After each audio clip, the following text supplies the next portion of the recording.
오늘 은혜 받으실 말씀은 사도행전 26장 29절 말씀입니다. 사도행전 26장 29절 말씀을 다 같이 봉독하겠습니다.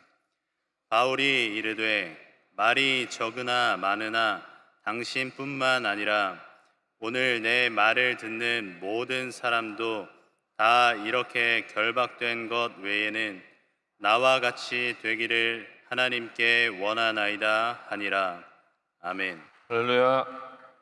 네, 아름다운 찬양 들려주신 우리 임마누엘 찬양대와 또 우리 팀 조슈아와 또 우리 청년들을 위해서 늘 수고하고 헌신하시는 우리 구역장, 지역장, 그리고 보이지 않는 곳에서 봉사하고 있는 많은 청년 리더들을 사랑하고 축복합니다.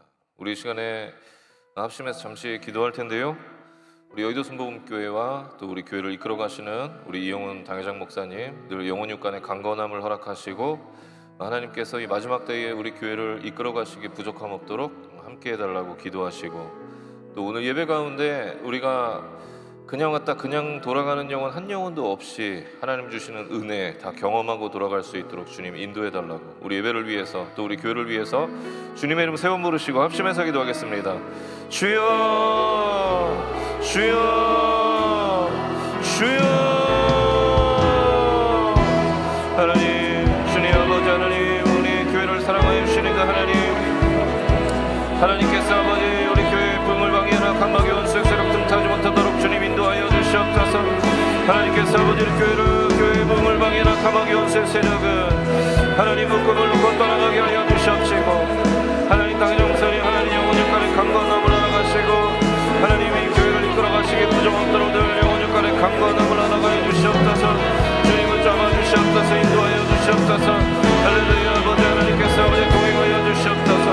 아버지 오늘 예배 가운데도 하나님 함께 하시고 우리 붙잡아주시고 감사합니다. 하나님 예배의 참여를 모두에게 하나님 함께 하시고, 오늘도 한 영혼도 그냥 왔다 그냥 돌아가지 않게 하시고, 하나님 만나고 주님 주신 은혜 경험하고 돌아갈 수 있도록 주님 역사하여 주시옵소서. 하나님 만나오게 합니다. 아버지 하나님 인도하여 주시옵소서. 주님 아버지 우리를 붙잡아 주시옵소서. 할렐루야 할렐루야 할렐루야 할렐루야. 주님 감사합니다. 하나님께서 아버지 역사하여 주시옵소서. 하나님 주님 아버지를 붙잡아 주시니 감사합니다. 하나님 주여 아버지 하나님 역사하시고 인도하여 주시옵소서. 할렐루야 할렐루야 할렐루야 할렐루야. 주님 감사합니다.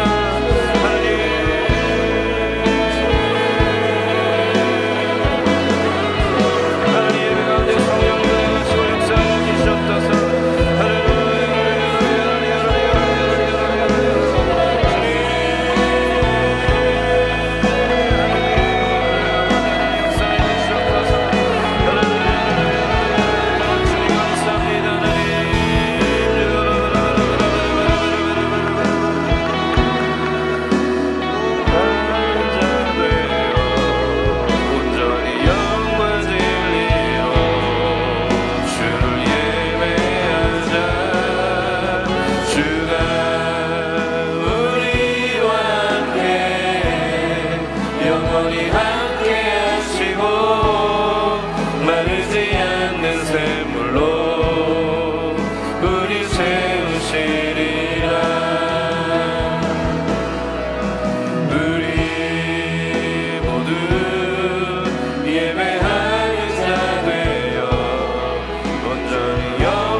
사랑의 하나님, 오늘 9월 또 성찬주일 하나님 앞에 올려드리게 하시니 감사합니다.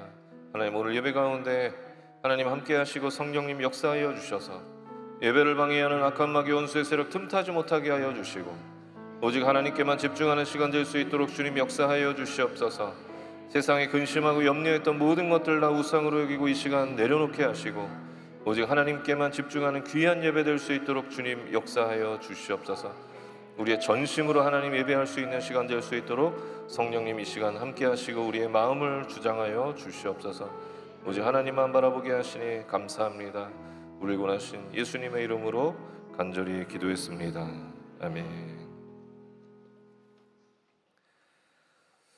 네, 오늘 봉독해 주신 말씀을 근거로 해서 우리의 삶으로 사도행전 29장을 써 내려가는 우리 액츠 29 프로젝트 26번째 말씀 제목은요, 한번 따라해 보겠습니다. 나와 같이 되기를 하나님께 원하나이다.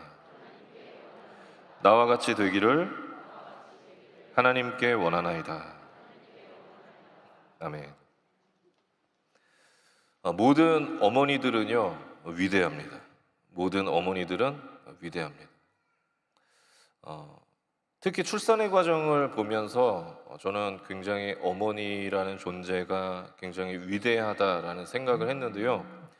저도 저희 집사람이 출산하는 그 과정을 3번이나 지켜보면서 정말 어머니라고 하는 존재는 대단하다라는 것을 볼 수가 있었습니다.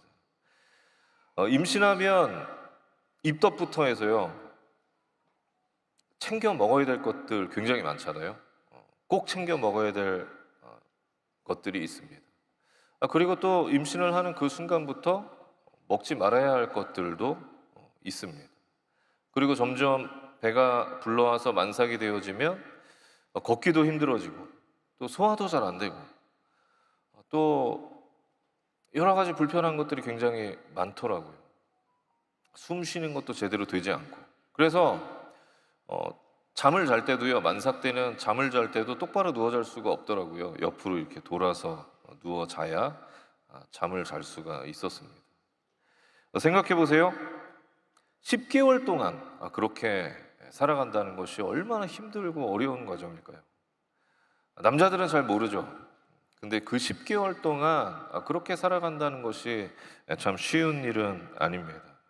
그리고 그렇게 10개월 동안의 어려운 시간들을 지나서 출산할 때가 되면 또 더 큰 고통을 맞이해야 됩니다. 너무나 힘들고 고통의 시간을 그렇게 보내는데요. 하지만 모든 어머니들이 마찬가지겠지만 그 10개월간의 시간은, 그 10개월간의 고통스럽고 힘든 그 시간은 우리가 생각하는 그런 힘들고 어려운 시간만은 아닌 것 같습니다. 왜냐하면 아기를 출산해서 태어난 그 아기를 안고 있는 그 어머니의 모습을 보면, 그 표정을 보면 모두가 다 하나같이 행복해하고 감격스러워하기 때문이죠. 그래서 행복하기 때문에 그 10개월간의 아픔 또한 넉넉하게 감당해낼 수 있는 것이 아닌가 감히 생각을 해봤습니다. 오늘 본문에서도 복음 때문에 세상에 그 아무것도 보이지 않았던 사도 바울에 대한 이야기가 기록되어 있습니다.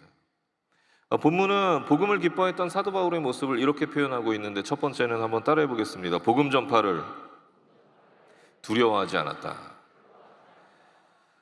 복음 때문에 기쁘고 행복했던 사도 바울은요, 복음 전파를 두려워하지 않았습니다. 지난번에 베스토 총독 앞에 섰던 사도 바울에 대해서 말씀을 나눴었는데요.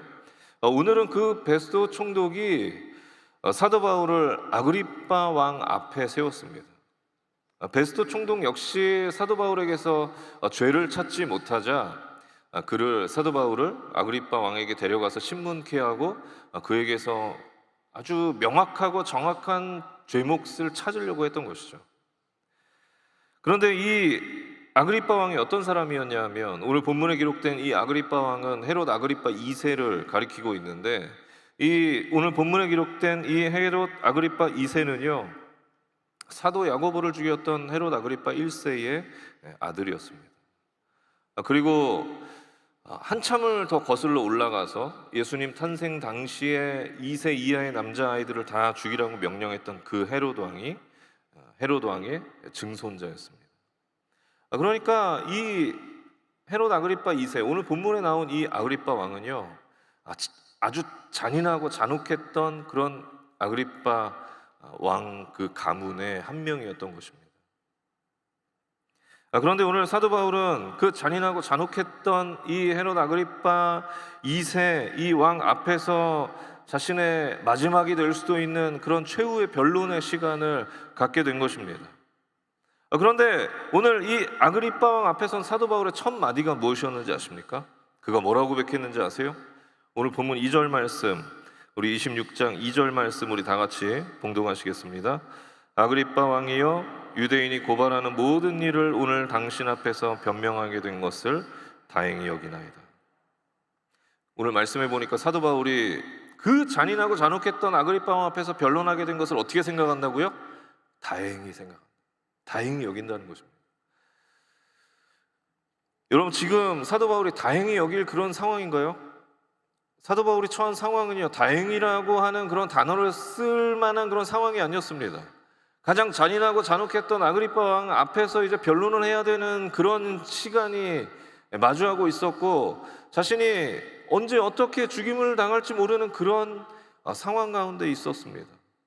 다행이라고 하는 표현을 할 수 없는 그런 상황이었던 것이죠. 그런데 왜 사도 바울은 이 상황에 대해서 다행이라고 표현했던 것일까요? 그 이유는요, 사도 바울이 복음을 전할 수 있었기 때문이었습니다. 사도 바울이 오늘 그 잔인하고 잔혹했던 아그리파 왕 앞에서 변론하게 된 것을 다행이라고 고백하며 표현했던 것은 아그리파 왕 앞에서 거기 있는 모든 사람들에게 복음을 전할 수 있기 때문에 사도 바울은 다행이라고 표현했던 것입니다. 여러분 생각해 보세요. 누가 그 잔인한 잔혹한 그 왕 앞에서 누가 복음을 전할 수 있었겠습니까? 복음의 비읍자도 꺼내지 못했을 거예요. 그런데 오늘 사도 바울은 너무나 자연스럽게 자신의 상황을, 자신이 왜 잡혀왔는지에 대해서 변론하면서 그 과정 속에서 복음을 전할 수 있게 되었으니 사도 바울은 다행이라고 생각했던 것입니다. 그리고 복음에 대해서 전혀 들어보지 못할 뻔한 그 아그리파 왕 앞에서 자신이 복음을 전할 수 있게 된 것에 대해서 다행이라고 생각했던 것입니다. 여러분 대단하지 않습니까? 여러분 사도 바울이 어떻게 이런 삶을 살아갈 수 있었던 것일까요? 사도 바울은 어떻게 그 잔인하고 잔혹했던 그 아그리파 왕 앞에서 담대하게 복음을 전할 수 있었던 것일까요? 그 상황을 어떻게 다행이라고 표현할 수 있었던 것일까요? 그것은 복음을 위해 살아가는 삶이 가장 기쁘고 행복했기 때문에 그렇게 고백했는 줄 믿으시기 바랍니다. 그것이 사실이고 그것을 전하는 자신의 삶에 하나님께서 너와 함께 하겠다고 말씀하셨기 때문에 사도 바울은 복음을 위해 살아가는 그 삶이 두렵지 않았던 것입니다. 우리도 복음을 전할 때요, 보면 얼마나 걸림돌이 많습니까? 얼마나 두려움의 벽들이 많습니까? 때론 그 두려움의 벽 앞에서 우리는 위축되기도 합니다. 그래서 어떤 사람들은 자신이 크리스찬임을 밝히는 것조차 꺼려하는, 위축되는 그런 삶을 살아가기도 합니다. 교회에서만 크리스찬으로 살아가고 교회 밖을 나가면 누구에게도 크리스찬인 것을 밝히지 않는 그런 삶을 살아가는 사람들도 있습니다. 저는 우리 강한별 간사님 그 버스킹 예배에 한번 꼭 가보시라고 말씀을 드리고 싶은데요. 저도 7주년 때 예배를 참여했었는데 길거리에서 손을 들고 또 눈을 감고 하나님께만 집중하면서 찬양한다는 것 쉽지 않습니다. 사람들의 그 곱지 않은 시선에 위축됩니다. 그 화려하고 방탕한 거리 앞에서 위축됩니다. 저도 대학 다니면서 토요일마다 그 사람이 많았던 대학로에서 이 버스킹 찬양팀에서 연주를 하면서 버스킹을 했었는데 그 경험이 있음에도 불구하고 저도 처음에 굉장히 위축되더라고요. 그 화려한 또 방탕한 그 길거리에서 사람들이 지나다니면서 소리를 지르고 하는 그 거리에서 눈을 감고 손을 들고 찬양한다는 것이 처음에는 쉽지 않더라고요. 그러면서 거기서 7주년 때 예배를 드리면서요, 제 부족한 모습도 깨닫게 됐고, 아직도 부족하고 연약한 제 모습도 발견하게 됐고, 또 이렇게 우리가 성전에서 예배 드릴 수 있다는 것이 굉장히 감사한 일이구나, 그것도 깨닫게 됐고, 또 아직도 여전히 복음을 모르고 살아가는 사람들이 저렇게 많구나 라는 것도 깨닫게 되었습니다. 또 한편으로는 그 방탕한 곳에서 나홀로 단신으로 7년 동안 흔들림 없이 버스킹 사역을 했던 강한별 간사님이 대단하다는 그런 생각도 들었습니다. 어떻게 강한별 간사님은 그 방탕한 곳에서 무려 7년 동안 버스킹 사역을 담대하게 할 수 있었던 것일까? 그 이유는 하나밖에 없다고 생각합니다. 복음을 위해 살아가는 삶, 그것이 가장 기쁘고 행복함을 확신했기 때문에 그런 삶을 살아갈 수 있는 것이죠. 그래서 방탕함과 화려함을 즐기고 있는 그 사람들 앞에서 그게 아니라고 복음을 위해 사는 삶이 가장 기쁘고 행복하다고 그렇게 찬양하고 있는 것이 아닐까 생각해 보았습니다. 오늘 사도 바울은 잔인하고 잔혹했던 그 아그리빠 왕 앞에서 담대하게 복음을 전했습니다. 바울 역시 인간이었기 때문에 두려웠을 것입니다. 어려웠을 것입니다. 위축되었을 것입니다. 그러나 사도 바울은 그 헤롯 아그리빠 그 왕 앞에서 위축되었던 것이 아니라, 두려워했던 것이 아니라 담대하게 복음을 전했습니다. 왜냐하면 복음을 위한 삶이 가장 기쁘고 행복함을 그는 확신했기 때문이었습니다. 그리고 그렇게 복음을 위해 살아가는 삶에 하나님께서 함께 하시겠다고 말씀하셨기에 두렵지 않았던 것입니다. 저 여러분도 바울처럼 복음을 위한 삶이 너무나 행복하기에 두려움을 넘어서서 담대함으로 복음을 전하는 저와 여러분의 삶이 되시길 예수님의 이름으로 축원합니다. 축원합니다. 두 번째로 오늘 본문은 복음을 기뻐했던 사도 바울의 모습을 이렇게 표현하고 있는데요, 한번 따라해 보시겠습니다. 복음 전파를 부끄러워하지 않았다. 여러분 생각해 보세요. 그 화려했던 로마의 아그리빠 왕 앞에 서 있었던 바울의 모습이 어땠을까요? 너무나 초라하고 초췌한 모습으로 서 있었을 것입니다. 옷은 누더기 옷에, 피부는 거칠었을 것이고, 몰골은 많이 아니었을 것입니다. 그런데 아이러니한 것은 사도 바울은 로마 시민으로서 충분히 화려하고 격조 있는 삶을 살아갈 수 있는 사람이었다는 것이죠. 그런데 왜 사도 바울은 화려한 로마 시민의 삶이 아니라 그렇게 초라하고 초췌한 삶을 선택해서 살아갔던 것일까요? 그것은 바로 복음 때문이었습니다. 복음을 위한 삶이 이 세상에 그 무엇을 누리며 살아가는 삶보다 행복하고 기뻤기에 그는 초라하지만 초췌하지만 그런 삶을 선택해서 살아갔던 것입니다. 제가 계속해서 행복에 대해서 말씀드리고 있는데요, 행복이 무엇일까? 행복이 무엇일까? 사도 바울이 느꼈던 그 기쁨과 행복은 무엇이었을까? 제가 말씀드리는 행복은 세상에서 주는 그런 쾌락이나 즐거움, 그런 것을 의미하는 것이 아닙니다. 제가 말씀드리는 행복은 내면 깊은 곳에서 올라오는 안정감입니다. 안정감. 초등학교 학생들에게 선생님이 행복이 무엇인지 한번 써보라고 했더니 한 학생이 이렇게 적었습니다. 행복이란 엄마 아빠와 함께 있는 것이다. 엄마 아빠와 함께 있는 것, 그것이 행복이다라고 그렇게 적었습니다. 엄마 아빠와 함께 있으면서 느끼는 그 안정감이 행복이다, 가장 행복하다라고 그 친구는 생각했던 것이죠. 엄마 아빠와 같이 있으면 뭐가 두렵겠어요? 뭐가 어렵겠어요? 이 세상이 그냥 행복한 거죠. 그 안정감, 그 엄마 아빠와 함께 있을 때 주는 그 안정감이 가장 행복했던 것입니다. 오늘 바울도 복음을 위한 삶이, 하나님과 함께하는 삶이 이 세상에 그 무엇을 누리며 살아가는 것보다 가장 기쁘고 행복했기에, 가장 안정되고 행복했기에 그런 삶을 살아갔던 것입니다. 사도 바울이 오늘 본문 29절에 이렇게 고백하고 있습니다. 우리 29절 말씀 다시 같이 봉독해서 하나님 앞에 올려드리겠습니다. 바울이 이르되 말이 적으나 많으나 당신뿐만 아니라 오늘 내 말을 듣는 모든 사람도 다 이렇게 결박된 것 외에는 나와 같이 되기를 하나님께 원하나이다 하니라. 여러분, 이게 무슨 말씀이에요? 죄수의 신분으로 서 있었던 사도 바울이 당시에 가장 화려한 삶을 살았던 아그리빠 왕과 그곳에 있었던 모든 사람들에게 지금 이렇게 이야기하고 있는 것입니다. 당신들도 나처럼 사셔야 합니다.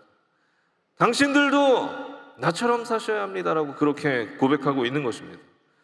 그런데 이게 얼마나 지금 황당한 상황이에요. 이것은 마치 노숙자가 타워팰리스에서 떵떵거리며 살아가고 있는 사람들에게 당신도 나처럼 살아야 합니다, 당신도 나처럼 사십시오, 이렇게 이야기하고 있는 것이나 마찬가지인 그런 상황이었던 것입니다. 얼마나 황당한 일이에요? 나처럼 살라고 하는 얘기는요, 누군가에게 내놓을 그런 당당함이 있을 때, 뭔가 내세울 것이 있을 때 할 수 있는 얘기입니다. 그런데 사도 바울이 지금 처한 이 상황은요, 사도 바울이 아무것도 내세울 것이 없었던 그런 상황이었어요. 그런데 왜 사도 바울은 죄수의 신분으로 초라하고 초췌하게 서 있으면서도 사람들에게, 가장 화려함 속에 살아가고 있었던 사람들에게 여러분도 나처럼 사셔야 합니다라고 그렇게 이야기했던 것일까? 그것은 바로 복음을 위한 삶이 가장 기쁘고 행복했기 때문이었습니다. 이 세상의 그 무엇을 위해 살아가는 그 삶보다, 이 세상의 그 무엇을 누리며 살아가는 삶보다 복음을 위해 살아가는 삶이 가장 기쁘고 행복했기에 사도 바울은 복음을 위해 살아가는 나처럼, 복음을 위해 살아가는 나처럼, 하나님을 위해 살아가는 나처럼 여러분들도 그렇게 살아가셔야 합니다 라고 그렇게 고백했던 것입니다. 여러분도 누군가에게 나처럼 사십시오라고 말할 수 있습니까? 내가 보잘것없고 부족하지만 예수님을 위해 살아가는 삶이 이 세상의 그 무엇을 누리면서 살아가는 그 삶보다 행복하고 기쁘기에 여러분도 나처럼 사셔야 합니다. 그렇게 고백할 수 있는 저와 여러분의 삶이 되시길 예수님의 이름으로 축원합니다. 독일 히틀러 정권의 유태인들은요, 멸시하는 표시로 가슴에 노란 별을 달고 다녔다고 합니다. 그런데 유태인들은 모두 그 별을 자원하여서 달고 다녔다고 합니다. 왜냐하면 그들은 자신이 유태인이라는 것을 오히려 자랑스럽게 여겼기 때문이었습니다. 그래서 유태인 어머니들은 자녀들에게 이렇게 노란 별을 달아주면서 이렇게 이야기했습니다. 너희는 자랑스러운 유태인임을 잊지 말아라 당부했다고 합니다. 그런 당당함이 나라 없이 1800년을 살아왔음에도 불구하고 이스라엘을 다시 세우는 힘의 근본이자 원천이 된 것입니다. 오늘 바울은 화려한 그 아그리빠 왕 앞에서 너무나 초라하고 초췌한 모습으로 서 있었지만 복음을 부끄러워하지 않았습니다. 왜냐하면 복음의 가치를 알았기 때문이었습니다. 그 복음을 위해 사는 삶이 이 세상에 그 무엇을 누리며 살아가는 삶보다 가장 기쁘고 행복하기에, 그것을 확신했기에, 하나님과 동행하는 삶이 이 세상에 무엇을 누리며 살아가는 삶보다 가장 기쁘고 행복했기에, 그것을 확신했기에 거기 있는 모두에게 여러분들도 나처럼 사셔야 합니다, 그렇게 말할 수 있었던 것입니다. 이 확신에 찬 고백이 저와 여러분의 고백이 되시길 예수님의 이름으로 축원합니다. 그렇다면 우리가 어떻게 바울처럼 나처럼 사십시오 말할 수 있는 복음 때문에 행복한 삶을 살아갈 수 있을까? 한번 따라해 보겠습니다. 복음이 은혜가 되어야 합니다. 오늘 1절 말씀 다 같이 봉독하시겠습니다. 아그리빠가 바울에게 이르되 너를 위하여 말하기를 내게 허락하노라 하니 이에 바울이 손을 들어 변명하되. 말씀을 보니까 아그리빠 왕이 바울에게 말하기를 허락한다고 했습니다. 그리고 이제 아그리빠 왕은 사도 바울에게 복음을 들었습니다. 그곳에 있는 모든 사람들이 다 복음을 들었습니다. 그러나 그들은 복음을 들었지만 변화되지 않았습니다. 사도행전 22장부터 26장까지 오면서요, 사도 바울은 무려 6번이나 복음을 전했습니다. 그런데 놀라운 게 뭔지 아세요? 그 6번의 복음을 전하는 그 현장에서 복음을 듣고 예수님을 믿었던 사람이 단 한 명도 없었다는 것입니다. 왜 그들은 복음을 듣고 예수님을 믿지 않았던 것일까요? 그것은 복음을 듣고 복음의 내용을 알았지만 그 복음이 그의 삶에 은혜가 되지 않았기 때문입니다. 여러분, 우리의 삶 속에서도 마찬가지입니다. 복음이 우리에게 은혜로 다가오지 않으면요, 복음이 우리의 삶에 감격으로 다가오지 않으면 복음은 우리의 삶에 잔소리밖에 되지 않습니다. 복음은 우리의 삶에 아무런 상관없는 이야기가 될 뿐입니다. 그러나 복음이 우리의 삶에 은혜가 되고 감격이 되어지면 복음이 곧 저와 여러분의 삶이 되어지는 것입니다. 오늘 바울에게 복음은 은혜였고 감격이었습니다. 그래서 사도 바울은 사도행전 20장 24절에 이렇게 고백하고 있습니다. 우리 다 같이 봉독하시겠습니다. 내가 달려갈 길과 주 예수께 받은 사명 곧 하나님의 은혜의 복음을 증언하는 일을 마치려 하면은 나의 생명조차 조금도 귀한 것으로 여기지 아니하노라. 오늘 사도 바울이 고백하길 복음이 뭐였다고요? 은혜의 복음이었다. 하나님의 은혜의 복음이었다라고 사도 바울은 고백하고 있습니다. 생각해보니 자신은 죄인 중에 괴수였고 사랑받을 자격조차 없는 인간이었고 예수 믿는 자들을 죽이는 그런 사람이었는데 그런 자신을 예수님께서 처음부터 끝까지 사랑해 주셨던 것입니다. 자신이 받은 사랑이 그런 사랑이었다는 것을 깨닫게 된 것이죠. 그것을 깨닫고 난 이후에 사도 바울이 로마서 5장 8절 말씀에 예수님이 자신에게 주셨던 그 사랑에 대해서 이렇게 고백하고 있습니다. 우리 다 같이 봉독하시겠습니다. 우리가 아직 죄인 되었을 때에 그리스도께서 우리를 위하여 죽으심으로 하나님께서 우리에 대한 자기의 사랑을 확증하셨느니라. 그렇습니다. 사도 바울이 경험했던 예수님의 사랑은요, 그가 의인 되었을 때 주셨던 사랑이 아니라 그가 아직 죄인 되었을 때 사랑받을 자격이 없었던 그때 주셨던 사랑이었습니다. 그 사랑을 경험하고 나니까 사도 바울에게 있어서 복음은 은혜였고 감격이었던 것입니다. 그 복음이 은혜가 되고 감격이 되었기에 사도 바울은 그 복음을 위해서 평생을 헌신하며 살 수 있었던 것입니다. 바라기는 저와 여러분도 사도 바울처럼 복음이 은혜이고 감격이 되는 그런 믿음의 청년들이 다 되시길 예수님의 이름으로 축원합니다. 축원합니다. 최근 읽었던 책 가운데서 참 저를 부끄럽게 만들었던 책이 하나 있는데요. 그 책은 16살의 최연소 여자 세계 챔피언이 된 김주희 선수의 책 할 수 있다, 믿는다, 괜찮다라는 책입니다. 독실한 크리스찬인 이 김주희 선수는요 2010년 9월 4개의 챔피언 타이틀이 걸린 일생 1대2의 시합을 치렀습니다. 그러나 경기 초반부터 부상이 심상치 않았습니다. 왼쪽 눈은 화산처럼 부어올랐고 피는 계속 흘러 링을 적시고 있었습니다. 아직 경기가 반이나 남아있을 때 주심은 결국 닥터를 불렀습니다. 하지만 그녀는 할 수 있다고 괜찮다고 고개를 끄덕였습니다. 하지만 상대 선수는 김주희 선수가 부상당한 것을 계속해서 공격해왔고 오른쪽 눈마저 이상이 와서 앞을 제대로 볼 수가 없게 되었습니다. 심판은 다시 경기를 중단시켰고 의사가 상태를 보고 나서 이렇게 김주희 선수에게 이야기했습니다. 정말 괜찮겠어요? 여기서 그만하시죠.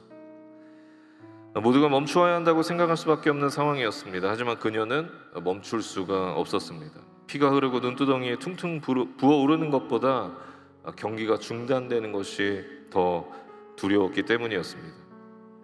그녀의 아빠는 IMF 때 실직한 이후에 생활 능력을 잃어버렸고 초등학교 4학년 때 엄마는 집을 나갔습니다.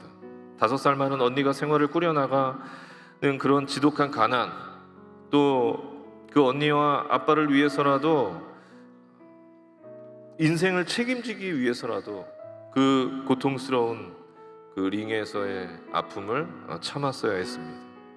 10라운드 마지막 1분 눈은 제대로 보이지 않았지만 매일 쉬지 않고 8시간씩 훈련하며 몸에 새긴 감각을 믿고 마지막 힘을 내어서 주먹을 내질렀습니다. 그 순간 해설자의 격앙된 목소리가 들렸습니다. 다시 한번 김주희 선수가 공격을 성공시킵니다.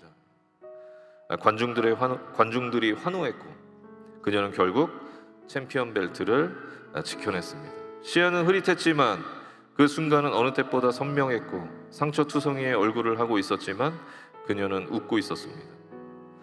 그녀는 할 수 있다, 믿는다, 괜찮다. 그 책에서 이렇게 말합니다. 사람들은 왜 그렇게 힘들고 고통스러운 길을 가냐고 내게 묻는다. 나는 그 질문에 답하는 대신 이렇게 반문한다.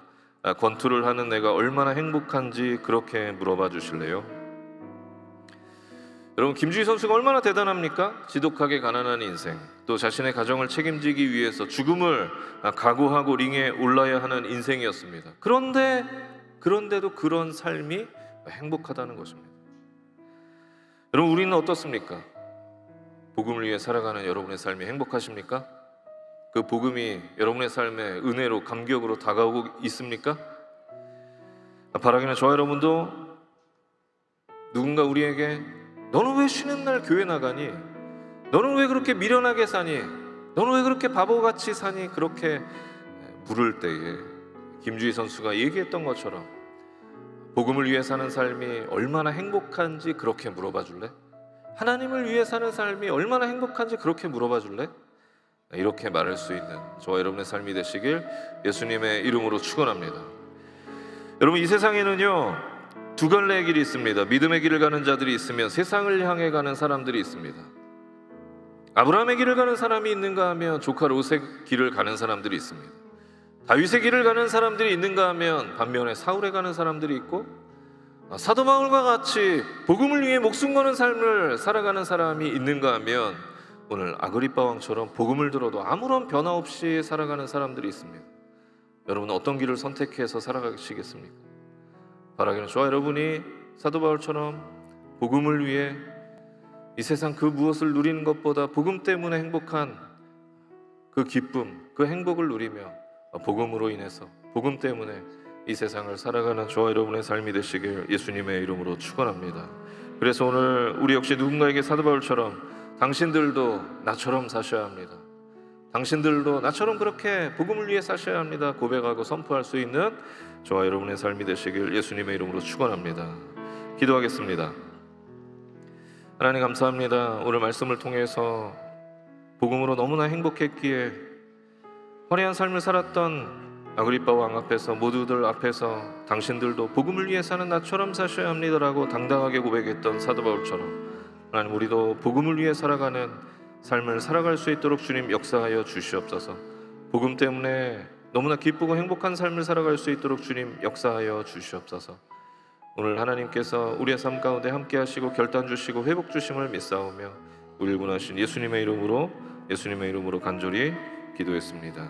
아멘. 오늘 말씀을 기억하시면서 사도 바울처럼 하나님, 내가 이 세상 위에 살아가는 것이 아니라 오직 복음 위에 살아가겠습니다. 그 기쁨과 행복 누리며 살아가겠습니다. 결단하시는 분들 결단하는 마음으로 가슴에 손 얹으시고, 아픈 곳이 있는 분들은 아픈 곳에 손 얹으시고, 특별히 가족 중에 아픈 곳이 있는 분들은 대신하여서 아픈 곳에 손 얹으시면 하나님 역사하실 것입니다.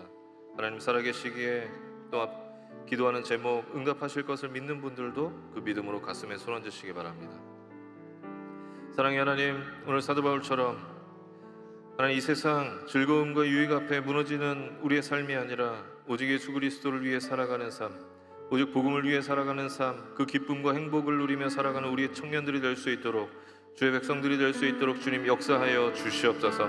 오늘 그렇게 살아가기로 결단하는 우리 주의 백성들 가슴에 믿음으로 결단하는 마음으로 손 얹었습니다. 하나님, 오늘 사도 바울처럼 복음을 위해 살아가는 삶이 너무나 기쁘고 행복하기에 우리 주변에 누군가에게 당신도 복음을 위해 살아가는 나처럼 그렇게 사셔야 합니다라고 말할 수 있는 우리 청년들이 될 수 있도록 하나님 인도하시고 역사하여 주시옵소서. 하나님, 이 시간 아픈 곳이 있어서 손 얹은 자들마다 예수 그리스도의 보혈의 능력으로 말미암아 이 시간 깨끗이 낫게 하여 주시옵소서. 내가 나사렛 예수 그리스도의 이름으로 명하노니 우리 육신을 더럽히는 악한 마귀 원수 질병의 세력은 이 시간 묶음을 놓고 떠나갈지어다. 우리 가족에게서 떠나갈지어다. 가정에서 떠나갈지어다. 가정과 범사와 사업과 직장과 학업에 있는 모든 연약함들이 이 시간 묶음을 놓고 떠나갈지어다. 하나님 살아계심을 믿는 믿음으로 가슴에 손 얹은 자들마다 하나님 함께 하셔서 모든 기도의 제목들이 응답되어지는 하나님의 귀한 역사 나타날 수 있도록, 경험할 수 있도록 역사하여 주시옵소서. 오늘도 우리에게 회복과 결단 주시는 하나님 감사드리며 우리를 구원하신 예수님의 이름으로 간절히 기도했습니다. 아멘. 지금은 우리 주 예수 그리스도의 무한하신 은혜와 살아계신 하나님 아버지의 극진하신 사랑과 보혜사 성령 하나님의 내주교통 충만케 하심의 역사가 오늘 사도 바울처럼 복음을 위해 살아가기로 결단한 우리 모든 청년들 머리 위에와 가정과 범사 위에 지금으로부터 영원토록 함께 계시기를 간절히 축원하옵나이다. 아멘.